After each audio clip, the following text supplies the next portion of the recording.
Tout le monde, café, c'est chaud, ça brûle, mais... Ça ne sera pas diffusé à la même... Plus fort, une fois de plus. Café, c'est chaud, ça brûle, mais...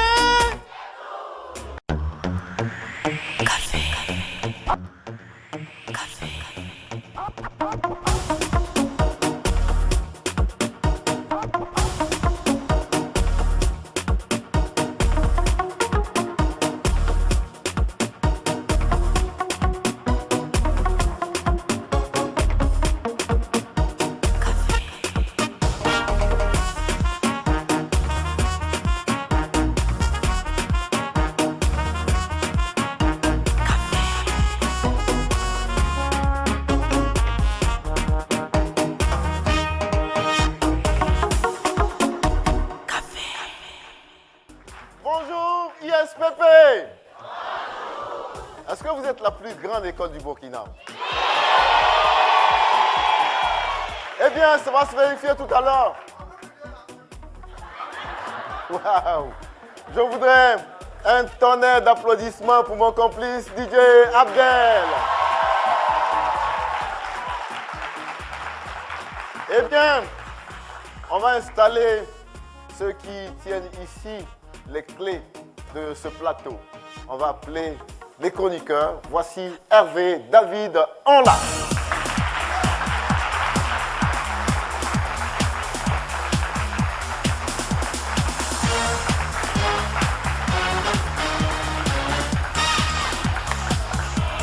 Voici Monsieur Bayala Imhotep.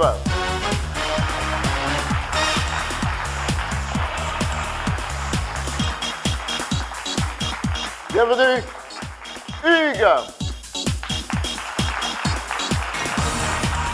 Fabrice. Voici Augustin Assava.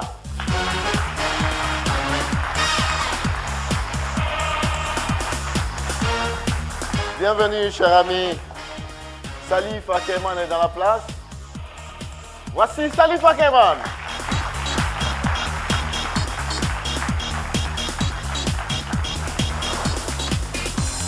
Et merci. Ce siège est vide, il sera occupé tout à l'heure. Mesdames et messieurs, celui qui vient est le premier homme politique à occuper le grand fauteuil, pour la 3e saison en tout cas. Mesdames et messieurs, quelqu'un sait mieux les présenter ici, mieux que moi. L'homme s'appelle Big Ben. Merci. Bonjour, Big Ben. Bonjour, commandant. Alors, autant dire que ce café court beaucoup de risques de cramer, de brûler, de faire très mal. Parce que celui qui vient n'a pas sa langue dans la poche. Avec mes chroniqueurs qui sont bien préparés pour le recevoir, dis-nous de qui s'agit-il enfin?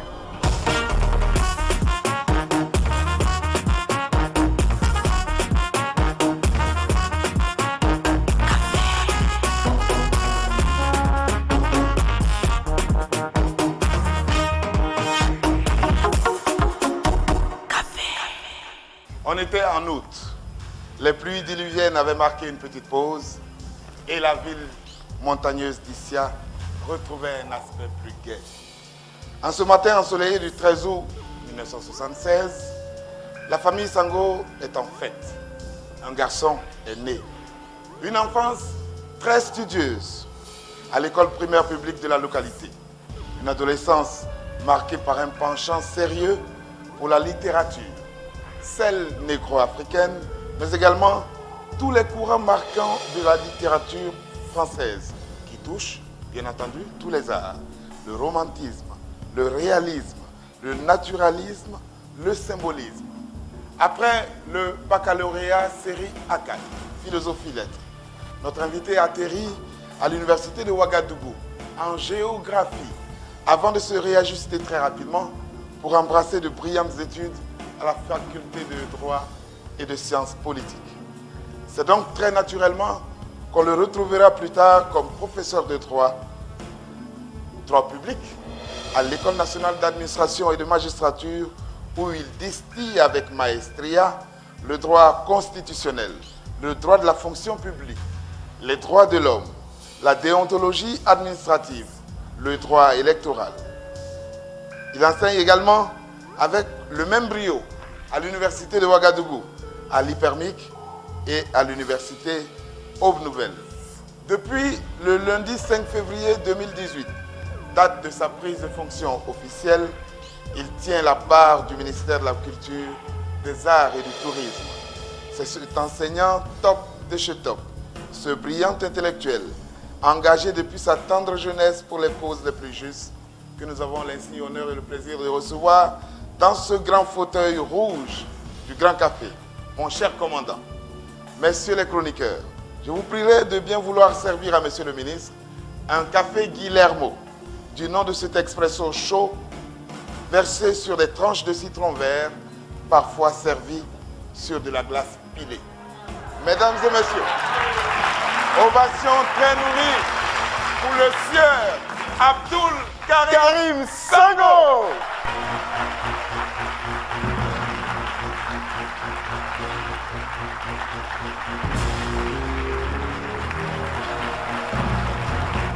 Merci. Merci Big Ben. Merci Monsieur le ministre. Vous pouvez vous asseoir. Merci.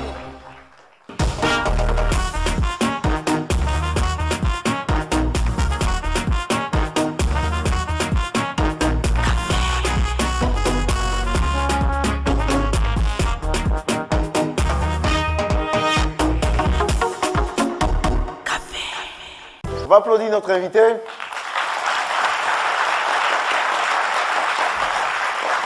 Et il y a quand même une demoiselle qui vient expliquer comment les choses se passent dans cette maison. Mademoiselle, qu'on va applaudir tout à l'heure, les amis. Mademoiselle s'appelle Asmao Zungrana. Vous allez expliquer à notre invité comment les choses se passent dans cette maison. Bonjour, Voilà. commandant Papus. Bonjour. Bonjour à vous, chers chroniqueurs. Je suis Asmao Zungrana, étudiante en master en communication d'entreprise et marketing à ISPP. Très bien. Monsieur, notre invité vous écoute. Bonjour, monsieur le ministre de la Culture, des Arts et du Tourisme. Avant Bonjour. tout propos, je tiens à vous remercier pour tout ce que vous faites pour la promotion de la culture burkinabé et c'est vraiment à féliciter.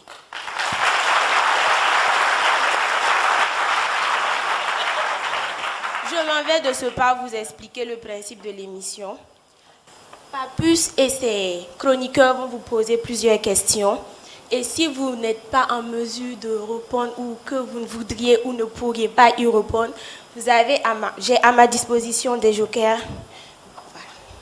Oui, combien de jokers? J'ai à ma disposition 3 jokers et je vous souhaite bonne émission. Bon café. Bon café. Merci. Bonjour, monsieur le ministre. Bonjour. Papus. Big Ben l'a rappelé tantôt, c'est l'enfant qui est né à quelques encablures de Issia. Pour qui connaît la Côte d'Ivoire, c'est une grande ville à des centaines de kilomètres d'Abidjan, la capitale. Et là-bas, pour vos parents, c'est l'école, c'est beaucoup de rigueur jusqu'à ce qu'on obtienne le baccalauréat. Et c'était clair et précis dans la tête de vos parents qu'après, il fallait venir voir le pays de vos ancêtres, votre pays d'origine. Ce que vous faites immédiatement, et quand vous arrivez dans ce pays, on ne va pas dire que vous êtes dépaysé en tant que tel, au plan tout simplement du paysage, mais à un certain moment, vous vous êtes posé la question, est-ce que c'est le bon endroit pour moi? Dites-nous un peu. Je voudrais, d'entrée de jeu, si vous permettez, parce que Bien en ma sûr. qualité de membre du gouvernement, par ces temps difficiles, dire un mot d'encouragement à nos forces de défense et de sécurité qui veillent jour et nuit pour nous permettre de faire face à l'hydre qui nous fatigue en ce moment. Je voudrais aussi que nous nous souvenions de tous nos frères et sœurs dans ces différentes localités qui vivent la peur au ventre. Parce que comme dit l'artiste Elif Minungu, les terroristes n'ont pas pour ambition de nous tuer, mais plutôt pour but de nous faire peur. Et s'ils réussissent cela, ils auraient gagné leur combat. Ayant dit ceci, je voudrais aussi me permettre de dire merci à votre charmant public constitué essentiellement d'étudiants, c'est ce que vous m'avez dit, ou principalement, j'allais dire, d'étudiants qui sont l'avenir de ce pays. Merci de s'être mobilisés autour de cette belle émission que je redécouvre parce que je la voyais à travers la télévision. Vous dire merci vous-même d'avoir bien voulu associer l'image à la conduite d'une telle émission. Ayant dit ce propos préliminaire, je viendrai à votre question en vous demandant probablement de me la repréciser. Alors, je la reprécise dans le sens où vous venez dans votre pays pour la première fois. Est-ce que c'était un environnement qui vous sied bien? Est-ce que pour les débuts, ça n'a pas été des temps difficiles? C'est clair que naître dans un autre contexte, y grandir et revenir à cet âge, autour d'une vingtaine d'années, il y a forcément un décalage. Un décalage qui n'est pas lié au paysage, à l'environnement et tout cela, mais plus un décalage culturel.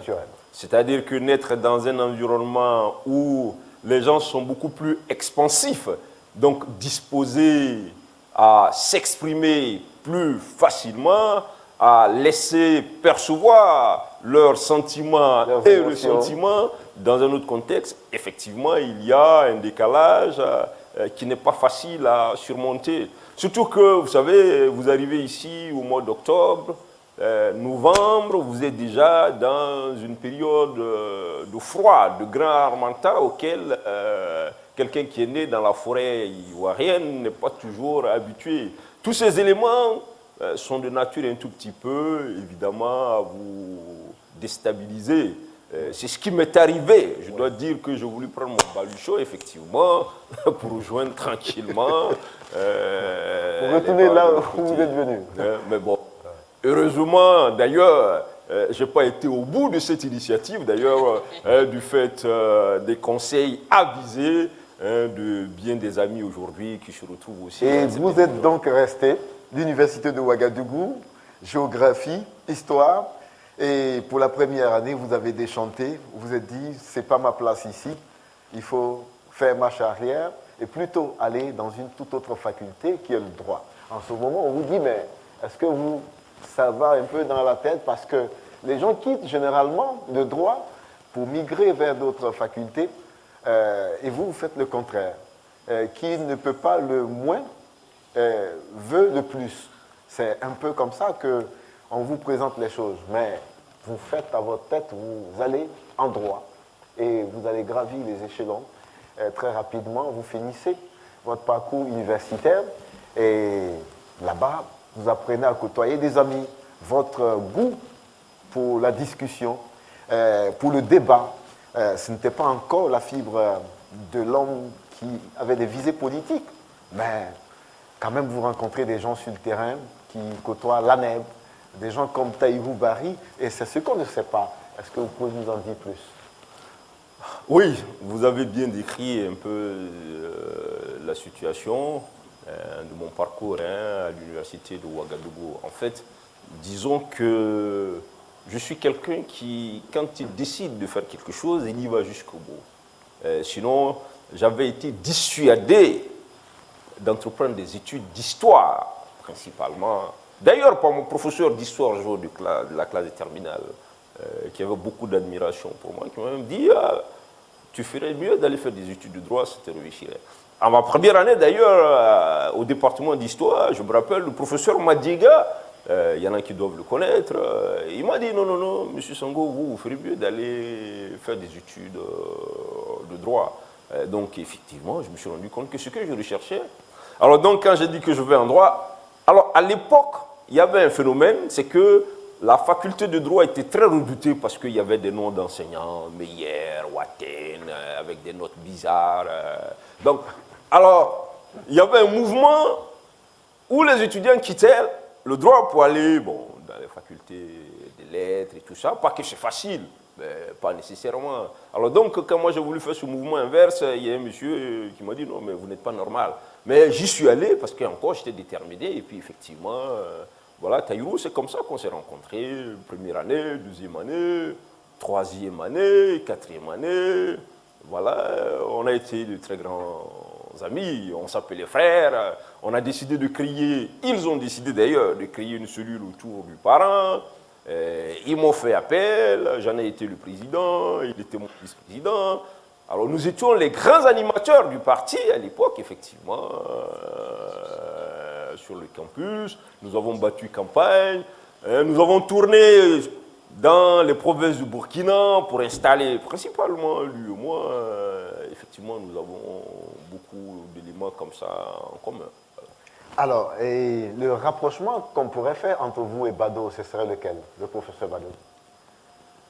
Alors, le rapprochement qu'on fait entre le professeur Bado et moi, je pense que c'est de la manière de présenter nos idées. Je dois dire qu'il y a, d'abord par la voix, nous nous rejoignons, presque. Hein. Deuxièmement, nous avons une sorte, j'allais dire, on a la même force de conviction quand on présente les choses. Voilà. Mais je dois dire que moi, j'étais à peu près comme ça avant de rencontrer le professeur. Mais lorsque vous rencontrez une aussi grande personnalité, nécessairement, sa personnalité rejaillit assez positivement sur vous, au point où il nous avait adopté presque ses enfants. Voilà. Nous étions un peu comme les enfants qu'il aurait dû avoir peut-être dans une autre vie. Voilà. Alors, et M. Abdul Karim Sango va faire un DEA, va participer aussi à un concours et va se retrouver 3e ex-aequo avec Taïrou Bari encore. Et vous allez partager les mêmes bureaux. Vous allez gérer le contentieux au sein d'un département de la fonction publique. De la fonction publique. Qu'est-ce que l'histoire ne vous lâche pas? Vous êtes encore ensemble. Oui, je dois dire que l'histoire a voulu que lui et moi, on se rencontre plusieurs fois, assez positivement d'ailleurs. Oui. Oui, d'ailleurs on enseignera un peu plus tard ensemble aussi à l'ENAM, à peu près les mêmes modules, hein, de la fonction publique. Oui. Alors, avec Taïrou Bari, donc, vous allez faire donc ce chemin. Vous allez donner des cours à l'université de Ouagadougou et dans plusieurs grandes écoles du Burkina Faso. Un jour, c'est la nomination. Vous êtes nommé ministre de la Culture, des Arts et du Tourisme. Et donc vous allez succéder à un certain nombre de ministres, dont Taïrou Bari, et vous occupez pour la première fois cette fonction ministérielle. Est-ce qu'on peut dire que quand vous venez à ce ministère, en tant que ministre de la Culture, est-ce que vous appréhendez? Est-ce que vous dites, ben, je viens en terre inconnue?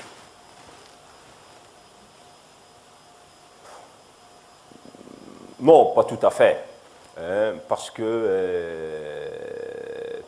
toute modestie mise à part, je dois dire, quand on regarde mon parcours, être ministre n'est pas un problème. Parce que tout l'engagement social, tout l'engagement politique, la défense des idées, la conclusion, très souvent, c'est l'occupation de si haute responsabilité. Comme on dit, il faut chercher dans le parcours des gens ce qu'ils sont aujourd'hui. Donc, il n'y a pas de surprise véritable. Maintenant, est-ce que, comme le disent certains, la culture, les arts et le tourisme, quel est le lien avec ce que je faisais par le passé? Oui, la question pourrait être posée, mais n'oubliez pas que le ministre n'est pas nécessairement un technicien du secteur dans lequel il intervient. Ce n'est pas ce qu'on demande à un ministre. Voilà. Le ministre, c'est quelqu'un à qui on confie une mission précise, on lui donne des ressources humaines, financières, matérielles. C'est un peu une sorte de chef d'orchestre. Ce qu'on demande aux ministres, c'est avoir la capacité, voilà, de bien organiser tout ce qu'on lui met à disposition pour réaliser la mission. Mais vous savez très bien que, de par mon parcours, de par la culture générale qu'on a, sur les questions culturelles, c'est d'abord un problème de vision. Et là-dessus, mon parcours me permet de rencontrer de grands savants qui ont suffisamment réfléchi autour de la question. Je vais citer Cheikh Anta Diop, je vais citer le professeur Joseph Kizerbo. J'appartiens à un parti dont le programme est accentué principalement sur l'idée que c'est par la culture que l'Afrique peut se développer. Donc, de ce point de vue, il n'y a pas quelque chose de surprenant en soi. Mais c'est vrai qu'on verrait M. Sango, ministre de la Justice, ministre de la Fonction publique, parce que c'est plus juridique, certainement, qu'on dirait oui, ça correspond, mais bon, après... Et vous avez volontairement accepté ce poste, et vous l'avez pratiqué sur plusieurs années. C'est à cette partie de l'émission que je me permets d'introduire mes chroniqueurs. Hervé là, pour qui une question déjà brûle. Hervé. Oui, monsieur le ministre, déjà bienvenue. C'est vrai que quand on vous entend parler, c'est protocolaire, mais nous aussi, vraiment, nous ne sommes pas beaucoup plus dans ce genre de rhétorique. Nous, nous sommes dans le café, on échange parfois à bâton rompu. Mais moi, je voudrais directement rebondir un peu sur vos relations avec Tahirou Barry. Parce que moi, paradoxalement, ce que vous avez dit, quand vous êtes rentré au ministère en février 2018, on a eu l'impression que la première des choses, c'était de vous acharner, n'est-ce pas, sur ce que votre prédécesseur, Tahirou Barry, avait fait. Notamment, vous avez épuré tout ce qui concerne, n'est-ce pas, la gestion des ressources publiques. Vous avez diffusé ça, peut-être par l'intermédiaire justement d'une autorité. Les noms même de certains acteurs sont ressortis. Et en plus, plus tard, vous avez balayé du revers de la main les trésors du Faso. Et ça dit qu'à un moment donné, vous êtes d'abord venu un peu pour discréditer votre ancien camarade. Mais pourquoi voudriez-vous que je le discrédite? Bon, pour ceux qui me connaissent, je dis toujours que moi, je n'avance pas masqué. Mais je suis à cheval sur les principes. Voilà. C'est vrai que, bon, il y a un léger contentieux qui n'est pas un problème. Vous savez, le sujet Tahirou Barry, je n'aime pas l'aborder dans les médias. Parce que, bon, je pense qu'il y a des problèmes beaucoup plus importants. Un jour, on se rencontrera pour vider le petit contentieux qu'il y a entre nous. Vous ne vous êtes jamais rencontré jusqu'à présent, vous n'êtes jamais rencontré? Non, rencontré dans un espace qui permet, voilà, si c'est nécessaire, voilà. Voilà. Oui. Est-ce que c'est, voilà. Mais je vais répondre principalement. D'abord, vous dites des choses complètement inexactes. Je n'ai diffusé le nom de personne dans la presse. Les rapports de l'autorité supérieure de contrôle de l'État, ce sont des rapports qui sont mis à la disposition des institutions, qui peuvent se retrouver dans la main d'un journaliste. C'est des rapports, a priori d'ailleurs, qui sont des rapports publics, puisqu'il s'agit de rendre compte d'une gestion. C'est valable pour moi, c'est valable pour tout le monde. Donc là, il n'y a pas de bagarre. Pourquoi spécifiquement sur ce ministère alors que bien avant ça n'existait pas? Quand vous êtes venu immédiatement, ce rapport est sorti. Mais allez demander à ceux qui ont publié le rapport. C'est plus simple. Oui. Donc, en même temps, la question d'Hervé implique celle-ci. Est-ce qu'il n'y a pas une connivence entre l'institution, l'autorité qui a diffusé ce rapport et le ministre de la Culture? Mais envoyez la preuve, c'est pas plus compliqué. Oui. Les trésors du Faso. Vous partez simplement de demander au journaliste qui a publié, c'est monsieur le ministre de la Culture, Abdoul Karim Sango, qui vous a donné ce rapport, il vous dira si c'est nécessaire. Et voilà. Les trésors du Faso? Non, sur les trésors du Faso, je me suis longuement expliqué là-dessus. C'est d'ailleurs, j'allais dire, un événement sur lequel nous traînons encore d'énormes dettes. En fait, c'est un projet conçu par le cabinet. Lorsque je suis arrivé, je demandais quels sont les textes juridiques qui encadrent l'existence de cet événement. Quelles sont les ressources pour cet événement? On traîne des dettes qui remontent à de nombreuses années avant nous, dont certaines dettes sont complètement compromises. Parce que lorsque l'autorité supérieure de contrôle de l'État a fait un rapport sur l'ensemble des dettes du ministère de la Culture depuis des années, je remonte à peu près à 2012-2013, aujourd'hui on a à peu près 700 et quelques millions qui sont compromis parce qu'ils ont estimé que les procédures financières n'ont pas été respectées. J'avais le choix entre continuer et augmenter irrégulièrement les dettes ou demander à repenser cet événement qui a probablement son mérite. Lorsque, par exemple, vous allez identifier des personnes comme étant des trésors, vous prenez des engagements vis-à-vis de ces personnes et que vous ne disponibilisez pas les ressources pour accompagner cela, ça devient ce que moi j'appelle des événements folkloriques. Ça devient un problème entre ces gens et nous. Et lorsque ces trésors aussi élaborent des budgets qui ne sont pas toujours des budgets réalistes, tenant compte de l'enveloppe financière qui est mise à la disposition du ministère, vous créez des cas d'incompréhension. Donc j'ai demandé qu'on fasse le bilan. Au bilan, on a dit qu'il faut simplement mettre les trésors du FASO au regard du passif qu'on n'a pas encore réglé de côté. C'est une suspension pour l'instant. C'est une suspension. Monsieur Salif Akeman. Bon, disons qu'on vient de répondre à ma question parce que la question était, est-ce que, au lieu de la supprimer, parce que j'avais vu ça sous l'angle de la suppression, est-ce qu'il ne fallait pas la repenser, revoir la mise en œuvre? Parce que la vision est peut-être bonne, mais peut-être qu'on pêche dans la mise en œuvre ou comment on présente la chose. Mais l'esprit qui a sous-tendu à la mise en place de ces trésors-là, moi j'estime que cet esprit-là est positif. Voilà, oui. Mais allez-y. Non, je ne conteste pas l'esprit parce que ça créait une sorte d'ambiance et tout ça, dans les localités et tout ça. Mais c'est le problème que je posais en amont. Vous savez, dans l'administration, lorsque vous voulez monter un projet comme ça, il faut bien réfléchir du point de vue de l'environnement juridique. Voilà, il faut bien encadrer ça.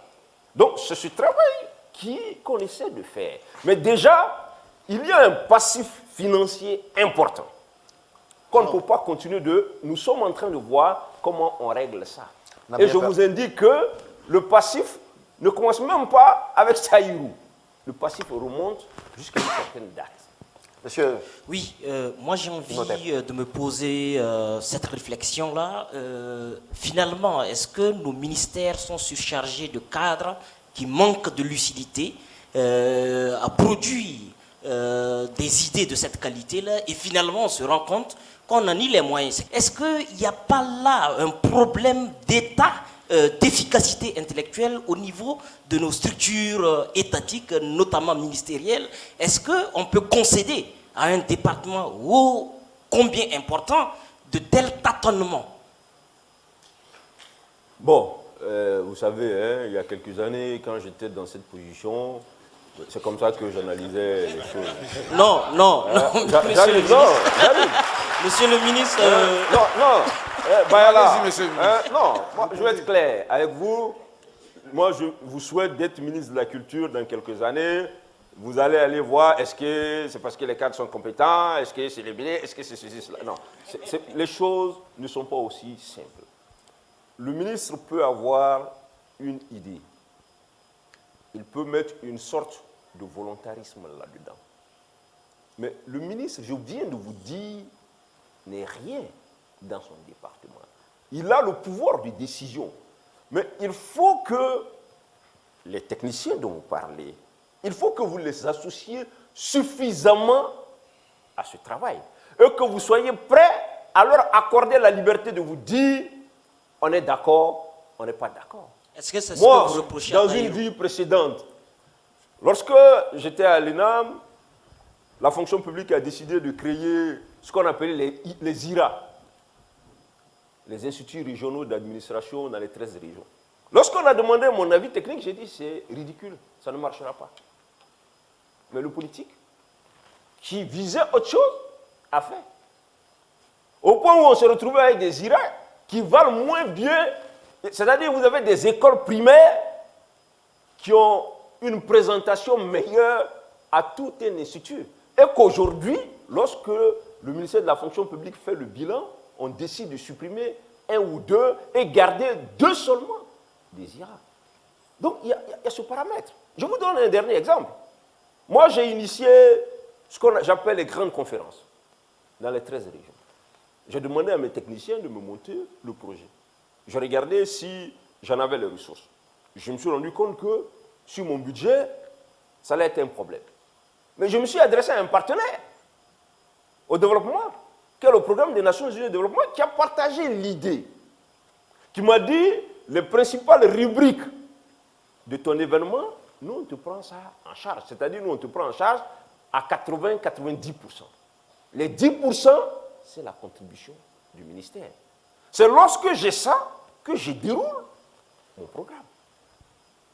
Voilà. Mais monsieur le Oui, ministre, monsieur le ministre, au regard de l'expérience des trésors du Faso et du bilan que vous en avez fait, aujourd'hui, qu'est-ce que vous avez mis en place pour que ce genre de scénario ne puisse plus se répéter dans ce ministère-là? Qu'on vienne avec un projet qu'on n'a pas forcément étudié jusqu'au fond, ou pour lequel on n'a pas mis les garde-fous et les mécanismes nécessaires pour qu'il soit viable. Monsieur le ministre, justement, pour aborder justement de façon transversale ce sujet, ça repose dans le problème des critères même de financement dans votre ministère. Est-ce que vous pouvez me dire comment ça se passe, parce que notamment au niveau des passations des marchés, comment concrètement ça se passe? Tel festival qui est financé par rapport à un autre, comment vous faites justement pour que vous allouez des Non, d'abord, je commence par là, parce que c'est deux questions distinctes. La question du Trésor du Faso, je vais introduire une nuance. Vous savez, chaque ministre a sa vision des choses. Vous savez, le Trésor du Faso, c'était très bien parce qu'il y avait beaucoup de bruit autour. C'est bien. Entre guillemets, voilà. Il y avait beaucoup d'activités dans les provinces et tout ça. Moi, je privilégie, par exemple, les grandes conférences. Voilà, sur la thématique de la cohésion sociale, de l'extrémisme violent. Ça, c'est ma vision à moi. Parce que moi, je mets plus l'accent sur la production des idées. Parce que, finalement, les événements culturels, il y en a tous les jours, là, au Burkina. Les festivals, les quoi. Et j'en viens maintenant à votre question. Vous avez un comité qui reçoit les requêtes depuis que je suis là. Nous avons réactivé le comité d'évaluation des requêtes et des subventions. Toutes les demandes, on leur apporte. Ils évaluent sur la base d'un certain nombre de critères. Ils disent, bon, tel événement est important. Pour ce qui concerne les événements majeurs, le ministère essaie de signer directement des conventions. C'est comme ça que nous avons des conventions avec les Koundé. C'est depuis que je suis arrivé d'ailleurs que des conventions existent dans ce sens. Sinon, on leur donnait comme ça une subvention, parce que j'ai estimé que c'était un événement très important. Les recréatrales, nous avons des conventions. Nous allons progressivement avoir une dizaine d'événements comme ça, majeurs, pour lesquels nous allons signer des conventions. Et puis après, les autres événements, on essaiera de voir les subventions classiques. Alors, les marchés, ça c'est la réglementation, comme on appelle sur les marchés publics. Voilà. On va donc faire une petite pause. On va accueillir ici un acteur culturel qui va peut-être, lui, poser des questions beaucoup plus concrètes, au risque de tomber dans un débat trop technique pour endormir notre jeune public qui est là. Monsieur Baliman Issouf, que je vous demande d'applaudir très fort, a venu. Monsieur Baliman, venez, s'il vous plaît.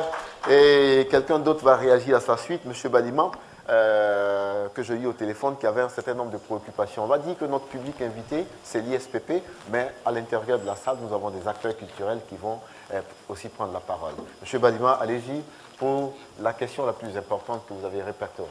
Bonjour, monsieur le ministre. Merci d'être venu.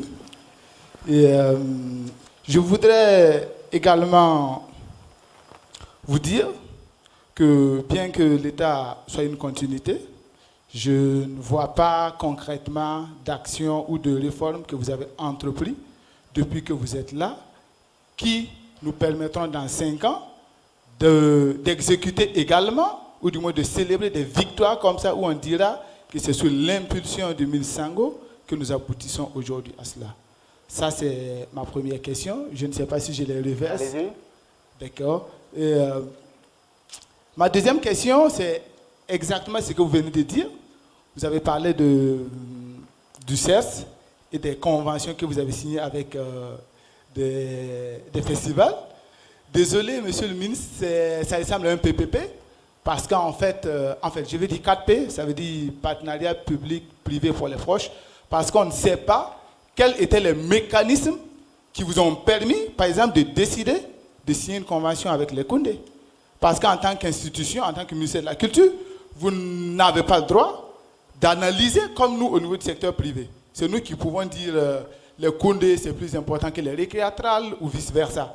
Mais vous dans l'article 26, comme vous êtes juriste, je vais citer ça, qui attribue, les fonctions du ministre de la Culture, c'est suivi, évaluation, mise en œuvre de la politique du gouvernement.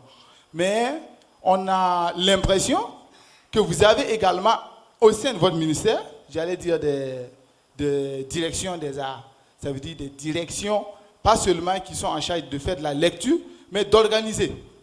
Et j'en veux pour preuve le FEMUA passé, j'en veux pour preuve les TAC passés.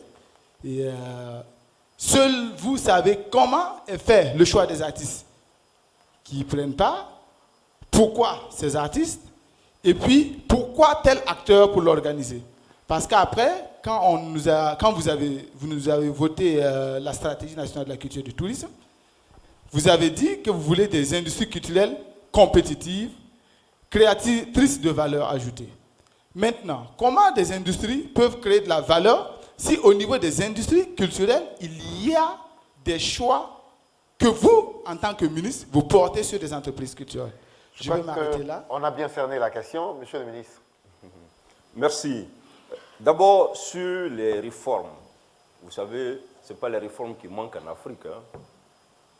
Moi, je ne cherche pas à identifier mon image à une réforme. Je cherche à faire fonctionner un département ministériel pour que le secteur de la culture et du tourisme se porte au mieux.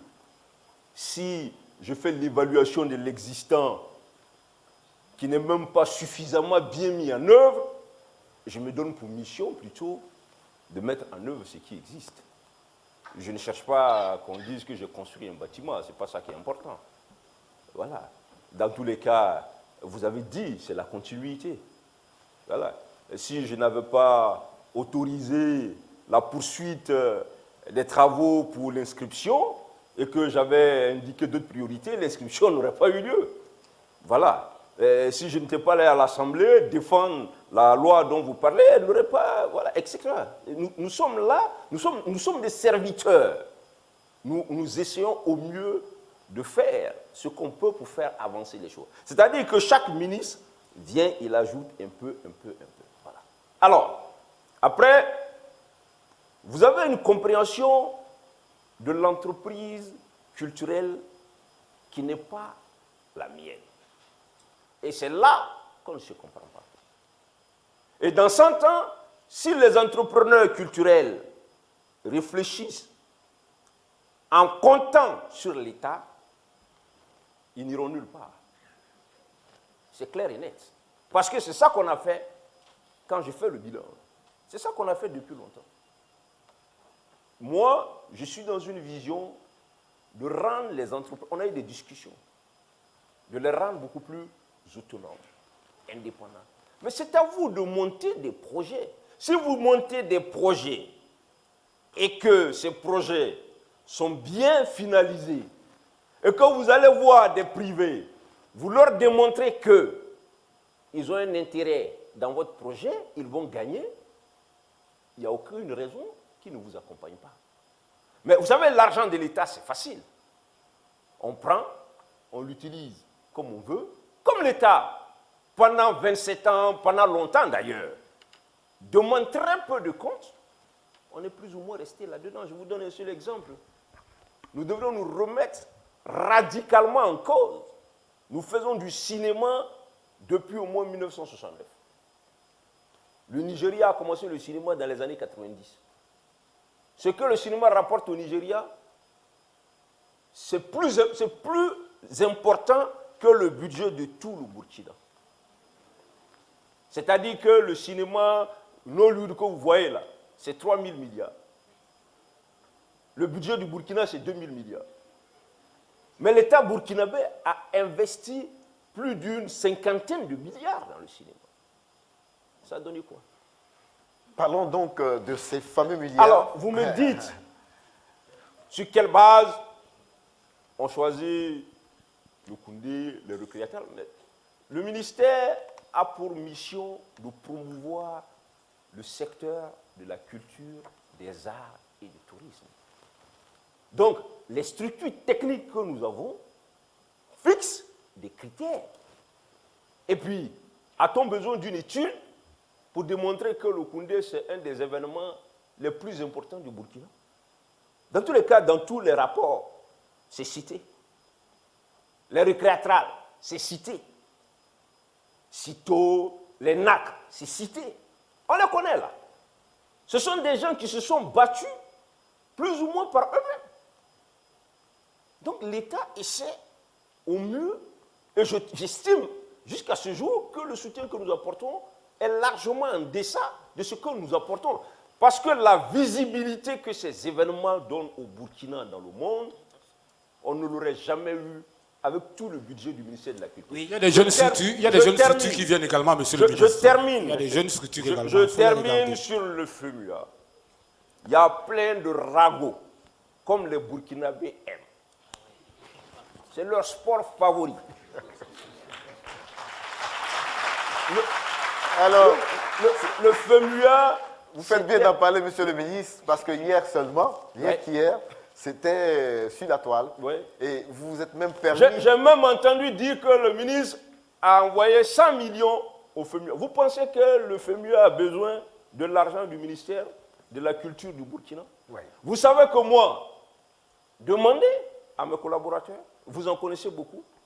Lorsque l'on devrait aller au FEMUA, nous avons voulu créer un plateau artistique. Parce qu'on a une forte communauté en Côte d'Ivoire. En Côte d'Ivoire. Vers Anoumabo ou quoi. On m'a dit que c'est 10 millions. J'ai dit barrer l'activité. Ouais. On vient s'asseoir ici qu'on a dépensé 20 millions. Ouais. Mais les papiers sont là. Vous savez que la plupart des billets d'avion qu'on a utilisés pour aller au FEMUA, j'ai demandé un appui de, comment vous appelez, la compagnie. De la compagnie Air Burkina. Ouais. Et que même le billet du ministre, c'est un don de Air Burkina qui a accompagné cela. Ce qui nous a coûté un copec, ce sont les jeunes artistes qu'on a envoyés là-bas. Je termine par là. Lorsque nous étions au FEMUA, France 24 a parlé du Burkina. RFI, toutes les grandes chaînes de médias. Vous savez, ça coûte combien pour passer là-bas? En termes de visibilité, pour un pays qui a besoin de se faire connaître, il faut être sérieux là. Ouais. Le FEMUA n'a pas besoin oui, de... Mais je voudrais... Monsieur le ministre, pour entrer dans le vif du sujet en ce qui concerne le FEMUA, je sais que ça fait des émules sur la toile, rien qu'hier, à propos, est-ce que, pour être sérieux, pour emprunter votre expression, est-ce que c'est sérieux quand un ministère a l'ambition d'aller promouvoir la culture d'un pays, la musique d'un pays, la musique de son pays dans un autre pays? Est-ce que c'est sérieux de dire que pour 10 millions de francs, on doit barrer l'activité? Oui, mais c'est pour éviter ces critiques. Ah, mais monsieur, j'arrive. Soyons dans le fond. J'arrive. Est-ce que c'est pertinent, l'acte qu'on pose, ou les critiques vont vous faire reculer parce que vous voulez poser une bonne action? Est-ce que vous êtes dissuadé par les critiques? Est-ce que votre vision a capitulé face aux critiques fébriles? Face aux critiques. Non. J'ai mis dans la balance savez, le FEMUA, c'est sur une période. Oui. D'ailleurs, je dis aux techniciens, ne changeons pas le format. Vous savez, quand on vous invite, il ne faut pas exagérer. N'allez pas remplacer les activités de celui qui vous a invité. Quand on vous invite, c'est pour vous donner une certaine tribune pour apparaître. Vous ne pouvez pas vouloir imposer vos éléments. Deuxièmement, il faut avoir du temps pour dégager les ressources. Puisqu'il faut avoir une certaine planification en termes. Lorsque les ressources commencent à dépenser un certain montant, le ministre que je suis doit être prudent. C'est vrai que 10 millions, c'est dérisoire. Pour ce qui représente la culture. Effectivement, je suis tout à fait d'accord avec vous. Mais je n'étais pas convaincu que le format, nous aurions eu suffisamment de temps pour l'exécuter et tirer tous les bénéfices qui étaient rattachés à cela. C'est-à-dire qu'il faut être rationnel. Si vous mettez 5 francs, il faut être sûr qu'en retour, vous allez gagner quelque chose aussi. Voilà ce qui, plutôt, nous a dissuadés. Mais je répète, le Maroc voulait. Je dis même des choses, je le dirais. Salfo, il a invité le Burkina parce qu'en partie, il est aussi lié à ce pays. Oui. Il a voulu nous donner cette tribune. Vous savez que c'est la première fois qu'ils utilisent le concept de pays invité d'honneur dans leur affaire. Voilà. Donc, on vient, on s'assoit ici, on raconte, non, il faut être sérieux. Monsieur le ministre, puisque nous sommes, pour une bonne fois, est-ce qu'on peut avoir donc le montant qui a été dépensé par le ministère de la Culture pour les FEMUA? On va taire tous les ragots une bonne fois pour toutes. Non. Je vous dis qu'au FEMUA, je n'ai pas les chiffres. Oui. D'abord, vous avez pris en charge les artistes. Voilà, vous avez le droit d'aller à la DAF. Mais ce n'est pas 100 millions. Non. Voilà. Hein? Vous avez le droit d'y aller pour dire combien on a dépensé. Moi, je peux vous indiquer les rubriques principales. On est allé avec 2 ou 3 artistes. Il y avait Eunice Goula, il y avait... Frère Malcolm. Frère Malcolm. Frère Malcolm. Maria Bissongo. Non, encore que Maria Bissongo était déjà invitée. Smarty. Voilà, était déjà invitée là-bas. Oui. Et puis Smarty. Alors, en fait, pour dire vrai, ce qui fait le débat, ce n'est pas tant ce qu'on a mis dans la cagnotte pour accompagner les artistes burkinabés, c'est parce qu'il y a une suspicion d'avoir donné de l'argent au comité d'organisation des FEMUA. Mais jamais. Et ce que le ministre dément, mais jamais. Et une bonne fois pour toutes. Et je crois que là-dessus, on est clair. Jamais. Net. Absolument jamais. On est clair là-dessus. Mais est-ce que... On est clair. Je voudrais appeler, messieurs, je voudrais appeler quelqu'un d'autre. Permettez, lorsqu'on a invité le Rwanda, pays invité d'honneur ici, vous croyez que le Rwanda nous a donné un rond? Vous m'invitez et puis je vous donne de l'argent. C'est pas ce que vous faites là. Vous venez vous dire que le ministre n'a qu'à le parrain, vous lui demandez de l'argent. Mais c'est pas comme ça. C'est pas comme ça que ça se passe. Monsieur, alors, une dernière. Vous utilisez mon image. Vous n'avez pas à me demander un rond en retour. Oui, c'est aussi la culture, la culture du parrainage. C'est peut-être de votre Monsieur le responsabilité, ministre. de la responsabilité de votre ministère d'inverser cette culture qui consiste à voir le parrain comme un bailleur de fonds. C'est peut-être une responsabilité structurelle sur laquelle il faut travailler. Ben, vous savez très bien que ce qui n'a pas commencé un jour, vous ne venez pas régler ça aussi. Débutons en déjà. un jour. Débutons. C'est ce qu'on essaye, mais ça la vie dure. Monsieur le ministre, comme on parle d'argent en ce moment... S'il vous plaît, monsieur Baliman, on est pris par le temps. On va permettre à quelqu'un d'autre de parler, à monsieur Moumouni. Il est le président de la Fédération des fêtières des arts plastiques et appliqués du Burkina Faso. Monsieur Moumouni, vous avez la parole. Restez debout pour qu'on vous voit bien et le ministre n'est pas loin. Monsieur Moumouni, bonjour. Bonjour, monsieur Papus. Oui, je sais que vous avez des questions à poser à monsieur le ministre. Oui, effectivement. Je voudrais déjà dire merci au commandant Papus pour avoir associé les arts plastiques à cette émission. Parce que quand on parle de culture, les gens pensent que c'est uniquement que la musique. Oui. Voilà. Donc, j'ai une question à poser à monsieur le ministre. Cette question concerne le mécanisme d'acquisition des œuvres. Et lors de la rencontre avec les acteurs du privé que vous avez organisée, j'avais posé cette question et vous avez dit que Et l'affaire était au niveau de la DAF pour que cette année, ce mécanisme puisse avoir lieu. Et on s'est rapproché au niveau de la DAF, au niveau du service de programmation budgétaire. Ils nous ont dit que le montant annoncé n'est pas mis sur la ligne budgétaire de 2019. Sur quel fonds comptez-vous réaliser ce projet-là?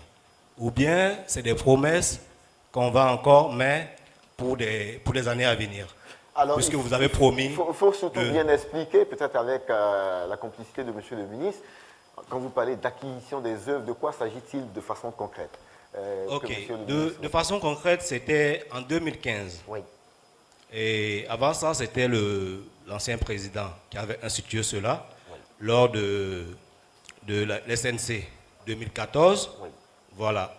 Et ce mécanisme-là vise à doter les institutions des œuvres d'art plastique pour la décoration. Parce que vous constatez que dans nos services administratifs, les murs sont vides. Donc d'acheter des œuvres de plasticiens burkinabés. Je rends plus simple pour que tout le monde comprenne ici dans la salle. Voilà. Il faut sortir des formules consacrées et qu'on explique les choses aussi simplement pour que nos téléspectateurs comprennent de quoi il s'agit. Voilà. Vous êtes un artiste plasticien, vous faites des œuvres et si l'État aide à acheter vos œuvres, ça va vous aider à produire davantage. Voilà. Donc c'est une sorte de mécénat d'État. Voilà. Monsieur le ministre? Non, c'est une bonne mesure. Monsieur Sawadogo sait très bien les difficultés qu'il y a eu dans les premières opérations. Il y a quand même des rapports. Vous êtes des journalistes culturels, tout ça. Allez prendre les rapports là. Exploitez-les pour donner la bonne information aux gens. Vous, il y a des généralités. Vous, votre travail, c'est d'aller creuser. Allez-y. Si on ne vous donne pas, vous venez voir le ministre, je vous dis de vous donner les rapports. Vous allez voir les difficultés dans l'exécution des mécanismes. Vous savez, l'argent là, ce n'est pas l'argent des Sango. C'est l'argent du contribuable burkinabé. Lorsque vous sortez, il faut vous assurer que les règles sont bien respectées. Moi, j'ai eu la détermination l'envie. Mes techniciens m'ont dit, quand on élaborait le budget, ça n'avait pas été prévu dans le cadre des plans de passation des marchés. Parce que le problème, ce n'est pas une subvention qu'on fait à leur association. Ils vont se choisir entre eux pour dire, bon, on prend ton tableau, on prend le tableau de ceci. Non. Les techniciens disent que, au regard de l'expérience passée, il faut qu'on lance un marché. Mais les marchés, on les lance déjà depuis le mois de janvier-février. Au moment où on faisait la conférence là, c'était vers juillet-août. Voilà. Si vous retournez au ministère tout de suite, vous allez voir que dans le plan de passation des marchés de 2020, il y a une ligne consacrée au mécanisme d'acquisition, approvisionnée à 25 millions, et j'ai instruit qu'on trouve 25 millions supplémentaires pour que ce soit un marché de 50 millions. C'est ce que je vous avais dit. Donc c'est simplement un problème de technique juridique en termes de marché. C'est pour les soulager. Sinon, moi je mets une autre réflexion. Pourquoi le ministère de la Culture doit acheter des œuvres d'art pour aller décorer les ministères? Mais chaque ministère n'a qu'à acheter ses œuvres d'art. Mais le mécénat... Mais comme ce sont des acteurs importants, on est dans un environnement où c'est difficile, c'est comme si on leur faisait une sorte de subvention indirecte, comme dans d'autres secteurs, on fait des subventions. Monsieur le ministre, ça s'appelle du mécénat et ça existait depuis les temps anciens. Et pour toutes les grandes nations qui ont connu le développement culturel, en ce qui concerne l'art plastique, on sait que c'est un art qui n'est pas aussi populaire que la musique. Donc, mais le mécénat, que l'État accompagne, mais vous savez bien que ça a toujours existé. Le mécénat, ce n'est pas l'État. Ce n'est pas une subvention. Le mécénat, c'est principalement les acteurs privés. Puisque le mécénat, l'esprit, vous donnez, vous supportez les secteurs culturels parce que c'est fondamental, c'est important, il n'y a pas de débat. On vous prévoit une sorte de défiscalisation dans vos bénéfices et tout ça. Mais on a des réflexions autour de tout ça.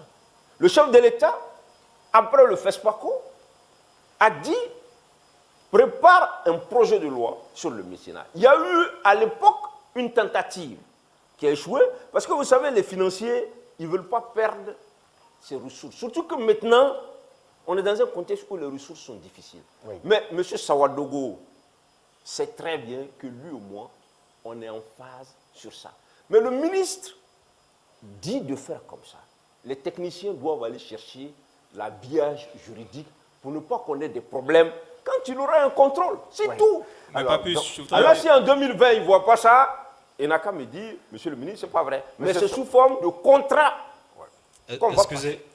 Les amis, puisqu'on parle d'art plastique, jetons-nous dans la polémique de la statue Thomas Sankara, qui a fait couler beaucoup d'encre et de salive. Je voudrais demander au ministre d'abord, lui, en ayant vu cette statue pour la première fois, est-ce que c'était l'homme, c'était l'image qui s'était fait de la statue? Bon, vous savez, on a dit que le ministre a dit que la statue est impressionnante. D'accord. Impressionnant, ça ne veut pas dire que c'est joli. D'accord. C'est la taille alors. J'ai su le mot. Voilà, quelque chose de massif, c'est impressionnant. D'accord. Alors, bon, il y a eu des problèmes que je ne veux pas... Non, Il fallait se mettre à 20 mètres. j'en ai 200 mètres. Est-ce que vous l'avez regardé à 20 mètres, à 30 mètres Vous savez, quand moi je suis à cheval sur les principes, c'est pourquoi on évite d'arriver dans ce genre de situation. Oui. Vous savez que ce marché a été qualifié de marché irrégulièrement passé par l'autorité supérieure de contrôle de l'État. Tout à fait. Parce qu'on n'a pas suivi. On a fait les choses dans la précipitation. Si on avait fait une compétition normale, Oui.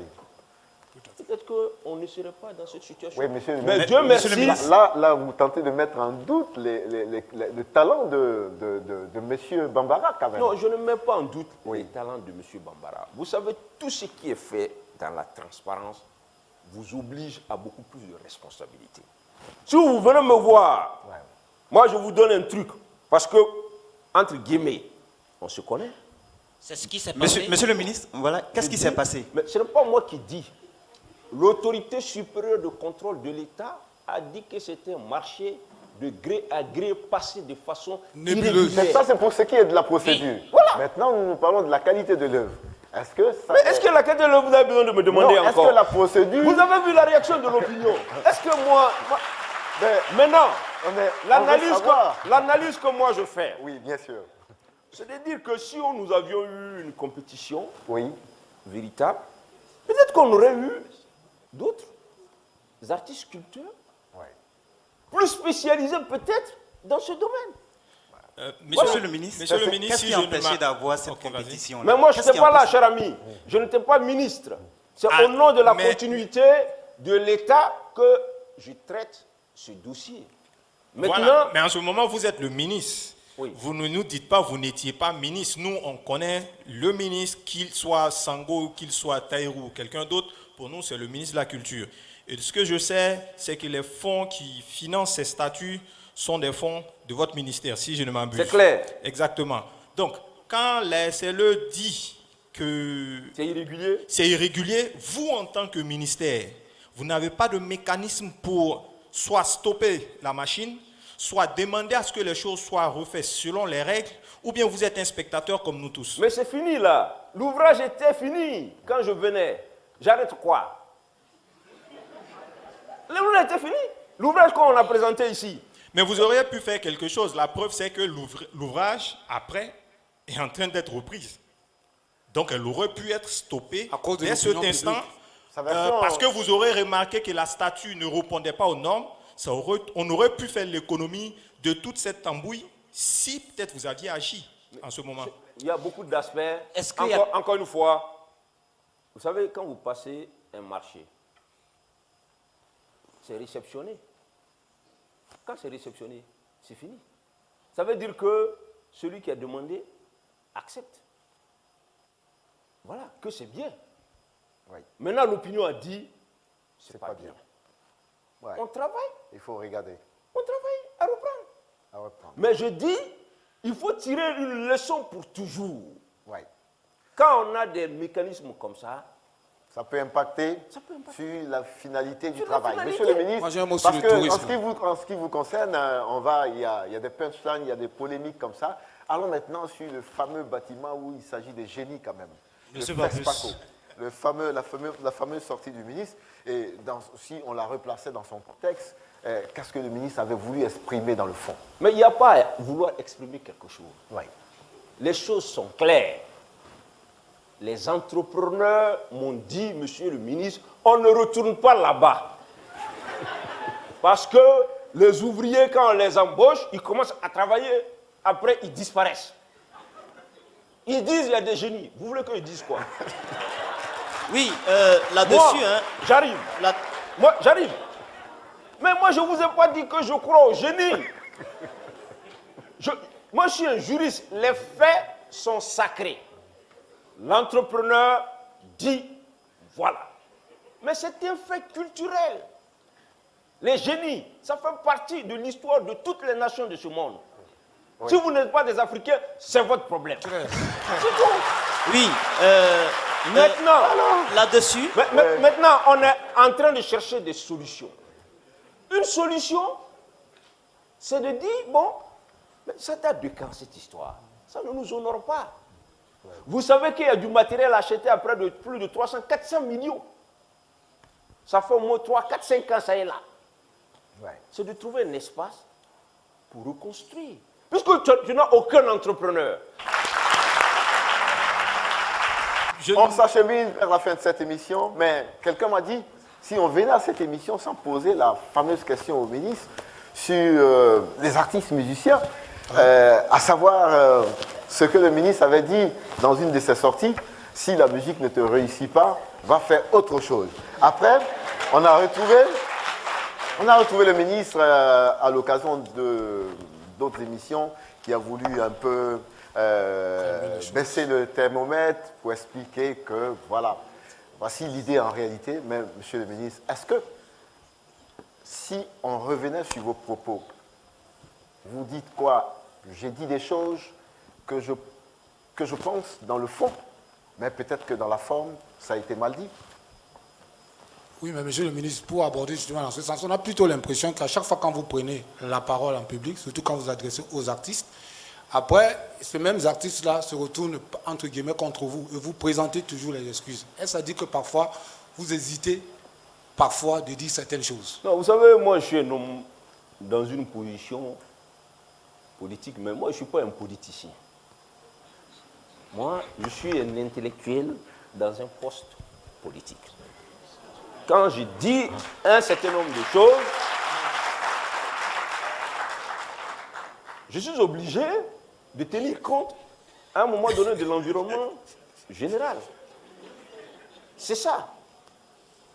Alors, je ne veux pas revenir là-dessus, mais ce principe que j'ai évoqué là, c'est valable pour tous les domaines de la vie. Ce que hier j'ai dit au comité de suivi qui travaille sur les difficultés de la musique, qu'en 2 ans, il y a 2 problèmes majeurs que je note au Burkina. C'est la distribution de la musique. Les gens chantent, ils sont talentueux, on ne sait même pas où gagner leur musique. Ce n'est pas CD, ce n'est pas clé USB. Personne n'utilise ça aujourd'hui.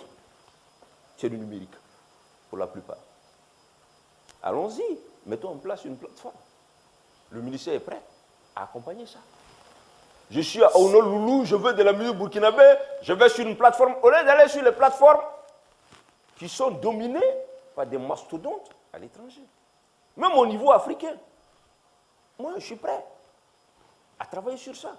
Je crois même qu'on a prévu un marché dans le cadre du budget de 2020. Oui. Deuxième problème, c'est le contenu. C'est-à-dire? Non. Le problème de la qualité. Ils ne chantent pas bien, c'est ça? C'est du travail.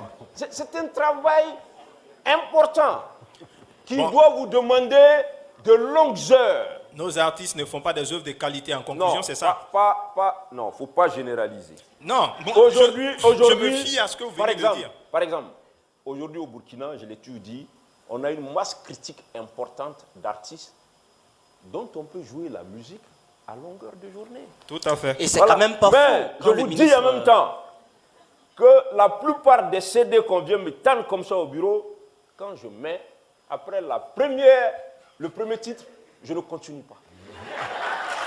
Ok. Non, parlons cinéma. Tout droit dans les yeux de Miss Lorraine. Monsieur le ministre va venir nous rejoindre ici sur ce plateau. Ça sera 10, 11 questions dans les yeux de la princesse. Voici Lorraine.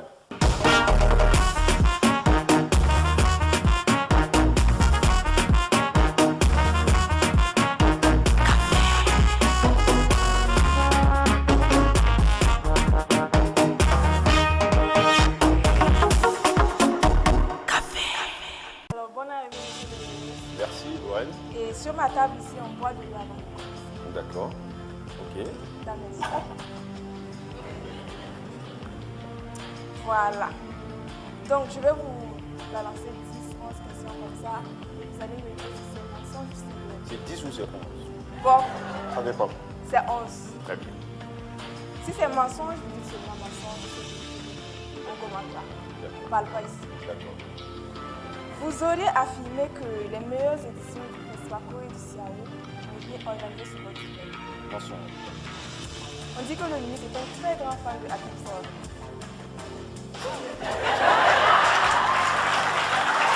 Mensonge. Mensonge. Mensonge. Au-delà de cette rivalité et ces querelles qui viennent entre vous, c'est à une balle. On dit que vous êtes de très bons amis, vous déjeunez ensemble, tout ça. Mensonge. Paraît que vous êtes entraîné à parler comme votre mentor. Mensonge. Il n'est même pas fini de... Paraît que vous êtes entraîné à parler comme le professeur Laurent Bado, même intonation, même vigueur, tout ça, vous avez appris à parler comme... Mensonge. Vous auriez pour ambition de vous présenter au présidentiel dans les ans. Mensonge. Le ministre serait un fervent croyant, c'est-à-dire que vous ne ratez aucune de ces prières. Vérité. Enfin, vérité. On aurait appris que vous êtes la paix du monde. On ne réfléchit pas, monsieur. Ben, c'est la vérité. Ok. Contrairement à monsieur Laurent Bado, vous êtes pour la tolérance envers les homosexuels. Mensonge. Ok. Et vous êtes un admirateur du président Kadhafi. Vérité. De vérité. Paraît qu'on ne lit plus le magazine Jeune Afrique au ministère de l'Agriculture. Mensonge. Le ministre aurait inscrit son nom dans la liste de ceux qu'on a appelés pour venir combattre les terroristes. Mensonge. C'est tout. Merci, monsieur le ministre. Merci, Lorraine.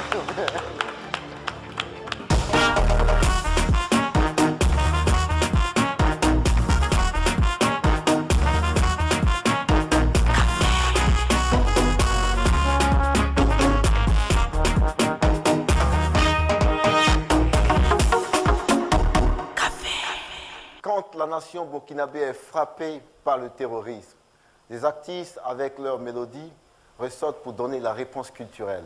Mesdames et messieurs, à ce café chaud, celui qui vient s'appelle Kezi. C'est un sergent-chef de l'armée burkinabé. Il se fait accompagner par le maître de la parole, le Djeliba. Ensemble, pour entonner une chanson qui vient comme ces guerriers qui vont soulager les soldats au combat. Mesdames et messieurs, voici Kezi, voici Don Chap de Watoro.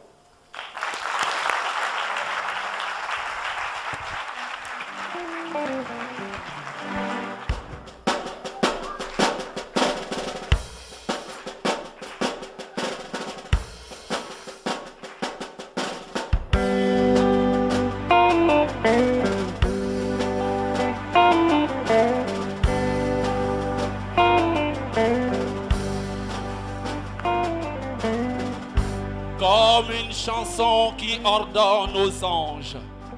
Cet hymne est celle des hommes aguerris à toute épreuve. Fils et filles, écoutez.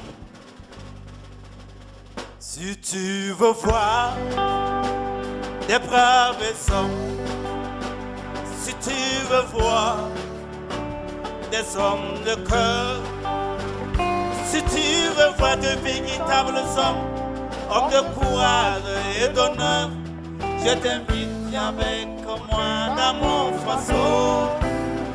Si tu veux voir de véritables hommes de courage et d'honneur, je t'invite dans notre armée nationale.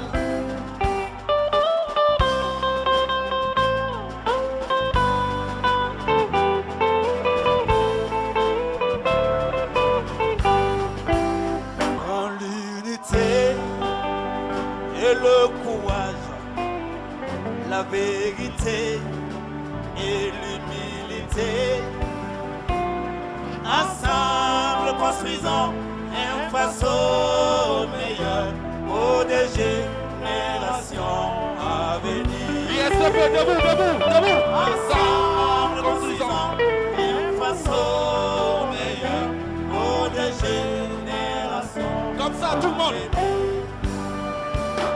Ensemble construisons un façon meilleur pour des générations à venir. Pour la patrie et l'honneur. Burkina Sakakou, Seigneur.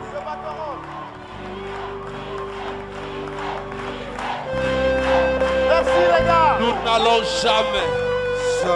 Jamais. Nous n'allons jamais fléchir le Burkina.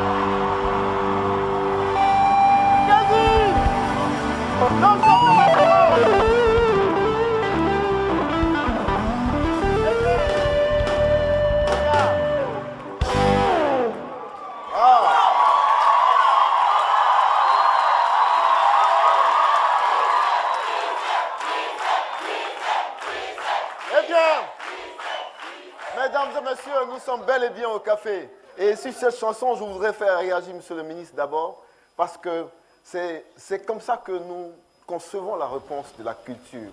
Quand plus rien ne va, quand les espoirs sont complètement anéantis, il y a cette résonance-là dans la mélodie des artistes pour dire le peuple est en vie, il n'est pas couché. Monsieur le ministre, je voudrais d'abord un petit commentaire sur ce duo Don Chap-Kézi et après sur la question de la réponse de la culture dans ce contexte d'insécurité que vit notre pays, le Burkina Faso. C'est une belle réponse culturelle au phénomène effectivement qui nous embête depuis un certain nombre d'années. Je pense que c'est un chant qui est devenu une sorte d'hymne que les Burkinabés se plaisent à reprendre et dont la profondeur véritable permet de s'encourager mutuellement parce que pour faire face à ce phénomène, nous avons besoin de beaucoup de courage, de beaucoup de détermination. C'est-à-dire que la culture est l'arme la plus redoutable pour éradiquer ce phénomène. Et c'est ce travail que nous avons entrepris avec l'appui de grands partenaires. Moi, je voyageais dans le monde, j'ai rencontré de très grandes personnalités qui m'ont dit si vous mettez l'accent seulement sur la guerre, vous ne gagnerez rien. Parce que vous allez tuer des gens qui n'ont pas peur de mourir, mais ça ne sert à rien. C'est une histoire de fou, en fait. Mais construisez une vraie nation sur vos valeurs culturelles positives. Et je crois que c'est ce travail que nous avons. On va donner la parole à deux de mes chroniqueurs. À Imhotep d'abord, réaction après cette chanson. Oui, j'avoue que la présence du Gouroussi a bien pu rehausser la qualité de prestation de Kézi. Il appartient au pouvoir public d'utiliser à fond, de maximiser l'utilisation des artistes pour créer une âme commune afin que la nation tout entière se sente et arrive à surpasser le terrorisme que nous vivons. Je pense que c'est très bien possible. Bravo, c'est aussi ça la responsabilité sociale des artistes. Hervé, on l'a. Moi, ce qui m'a beaucoup plus marqué, c'est ce tandem artistique. Quand vous écoutez Don Chap, il est venu tout simplement slammer. C'est la parole qui était très importante. Et puis, associé justement avec ces musiciens qui corroborent justement avec cet artiste qui est sous toute tendance, qui est militaire, bien entendu. Donc, on sent véritablement qu'il y a cette symbiose où l'artiste slammer parle, où également l'artiste militaire s'exprime à travers la musique et l'instrument live. Je suis entièrement parfait, d'accord avec tout ce qui vient de se passer. Félicitations. Et c'est comme ça, comme le ministre l'a dit, qu'on répond au terrorisme, à l'extrémisme violent. C'est de cette façon qu'on doit répondre. La seule femme ne peut que donner ce qu'elle a. La plus belle femme ne peut que donner ce qu'elle a. Et ces artistes, c'est ce qu'ils font. Merci. Don Chap de Batoro, le parolier, un mot, parce qu'on sent bien qu'au-delà de faire plaisir au public, il y a un engagement dans cet effort de dire ce texte, de déclamer ce texte et de pouvoir le faire entendre partout. Il faut dire que j'ai été honoré par le fiston en griffe, voilà, en tant qu'Epissa, voilà, qui a pensé à moi pour cette collaboration. Donc j'ai trouvé qu'il était dans son élément parce que c'est un homme de tenue et la chanson ça fait assez militaire. J'ai trouvé qu'il fallait trouver des mots, voilà, qui pouvaient mieux accompagner la douce voix qu'il a. Et justement, la question c'est que vaut un Bissa sans un Gouroussi? Aujourd'hui, que vaut Sango? La pertinence de Sango, c'est aussi la pertinence des questions qui lui sont envoyées. Donc un Bissa à droite, un Gouroussi à gauche, c'est ça la parenté à plaisanterie. C'est aussi l'âme aussi qui vainc le terrorisme dans toutes ses formes. On applaudit. C'est un réel plaisir pour moi d'être là ce matin. Merci à toi, Papus, à ce public chaleureux. Merci à Monsieur le ministre. Alors, moi et Don Sharp, comme ce qu'on l'a dit, c'est une chanson qu'on a voulu réellement répondre, en tout cas à ce qui se passe actuellement, parce que pour moi, en tant qu'artiste force de défense et de sécurité, il est important quand même que je conçois une chanson, en tout cas qui rehausse le moral de la troupe au front. Merci. Oui. Monsieur le ministre, ce n'est pas une sollicitation, mais ce garçon, partout où vous irez, à vos cérémonies, qu'il soit là pour chanter cette chanson, que les Burkinabés l'entendent encore. Il y a d'autres artistes qui sont dans le sillage. Cette chanson est incroyablement belle. Ouais, je pense qu'ils ont inspiré beaucoup d'artistes ces derniers temps, qui font un travail magnifique, formidable. Et il va falloir voir comment tout ça, on articule tout ça dans une sorte d'action mutualisée.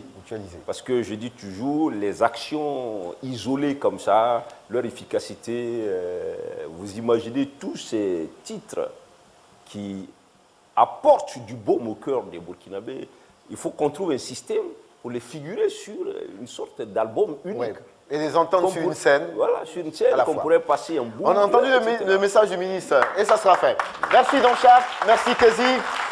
On va passer maintenant, les amis, on va applaudir le ministre pour une dernière fois.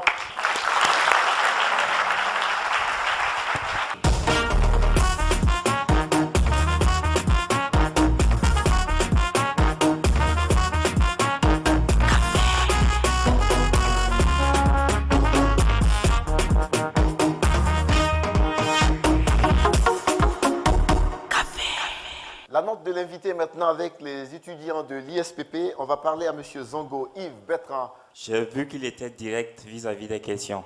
Bon, ma note est 8, mais elle aurait été plus conséquente si vraiment l'accompagnement du ministère de la Culture vis-à-vis de la musique et du cinéma est conséquent. Je dis ça pourquoi? Et monsieur le ministre est en train de dire qu'il aime la musique de Awa Boussim. Bon, n'est-ce pas parce qu'il est parti se faire produire par une maison de production japonaise qu'il est venu remporter un Koundé? Bon, si oui, est-ce qu'on peut avoir ces genres de maisons de production ici pour réellement accompagner nos artistes locaux? Merci, Merci beaucoup. Et présentez votre 8 à la télé, qu'on voit bien votre note, s'il vous plaît. Votre note, voilà. Voilà, voici le 8 de Monsieur le ministre. Monsieur Ouedraogo Cheikh Oumar est juste à côté. Bonjour, cher ami. Bonjour. Voilà, bon, tout d'abord, je remercie Monsieur le ministre pour sa disponibilité. J'ai suivi très bien le débat avec intérêt et je trouve qu'il s'est assez bien défendu. Mais comme toute œuvre humaine n'est parfaite, j'ai décidé de lui attribuer la note de 9. La note de 9. Voici la parole de Nafissatou Ouedraogo. Bonjour, Miss Nafissatou. Bonjour, bienvenue cher au Grand Café. J'octroie la note de 10 sur 10 la au généreuse. ministre, pas parce qu'il est ministre, mais premièrement, il a été vraiment éloquent par sa manière de présenter ses idées. Il est vraiment convaincant. Donc, comme on le dit dans notre jargon, il est bête et il dit les bêtes. Voilà. Aussi,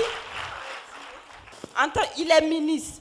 Vous ne savez pas ce qui se passe dans le gouvernement, vous ne connaissez pas quelque chose en matière de politique et on ne doit pas s'asseoir ici, vous et moi, et critiquer le ministre sans avoir vraiment été même dans le domaine de la culture et quelque chose d'autre comme ça. Merci. Alors, là, on sent que le ministre n'est pas venu seul. Il est venu avec ses avocats, ses avocates. Mademoiselle, rappelez-moi votre filière. Communication. Ah, vous aurez pu faire droit, hein? Tout à fait. D'accord. Merci beaucoup. Voici Toé Deogracias. Mademoiselle, bonjour. Bonjour. Alors, dites-nous, qu'est-ce que vous avez pensé du café du ministre? Tout d'abord, merci pour cet honneur. Monsieur le ministre, je remercie une fois de plus votre engagement social et culturel, notamment la valorisation des arts et des cultures, et votre vision à faire avancer les choses, la question sécuritaire, notamment, dont vous avez eu à citer. Et moi, j'ai vraiment été séduite par votre franc-parler dans vos réponses. Sur ce, je vous donne la note de 8 sur 10. La note de 8 sur 10. On va terminer cet échange avec mademoiselle Zungrana Asmao.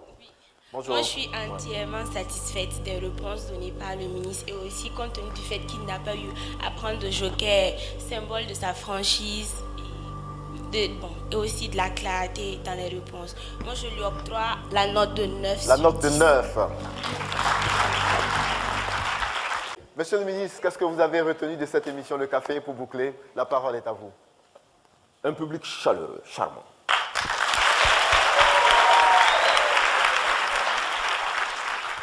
Un animateur qui maîtrise son sujet. Des chroniqueurs qui occupent bien leur espace. Une belle mélodie musicale qui nous a emportés. Donc, vous savez, quand on était élève, il y a des professeurs qui ont dit qu'eux, ils ne donnent pas telle note. En philosophie, c'est 12 ou rien. Non. Ici, moi, je ne vais pas vous donner 10 sur 10 comme elle l'a fait. Je donne 9 sur 10 à cette émission. Merci. Et je pense qu'il faut qu'il y ait plus de lien avec le ministère de la Culture pour soutenir ce type d'activité. C'est important. Merci, monsieur le ministre. ISPP, on va vous applaudir encore très fort. Parce que si ce café a été remué en bouillant, si ce café a gardé sa saveur du début jusqu'à la fin, c'est vraiment grâce à vous. La semaine prochaine, ici encore, un autre invité avec mes chroniqueurs, un autre grand café. À bientôt.